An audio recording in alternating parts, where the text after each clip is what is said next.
শীতকাল মানে পিঠের সময়। আপনারা তো অনেক রকমের পিঠা খেয়েছেন, গুড় পিঠা, সরু চাকরি পিঠা, পুর পিঠা, পাটিসাপটা পিঠা। দেখুন তো এই পিঠেটাকে চিনতে পারেন নাকি?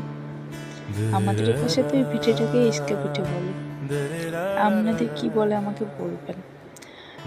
আর শীতের রাতে বিশেষ করে এরকম গ্রাম বাংলার দিকে, গ্রামের দিকে পিঠে মানে একটা জমজমাটি ব্যাপার।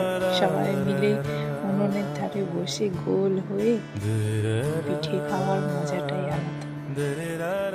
ঠাকুমা আজকে বসে গেল সেই পিঠে বানাতে। এই পিঠেগুলো বানাতে মাটির পাত্র দরকার। জানি না ঠাকুমা কোথা থেকে মাটির পাত্র জোগাড় করেছে। এখন তো মাটির পাত্র প্রায় দেখাই যায় না।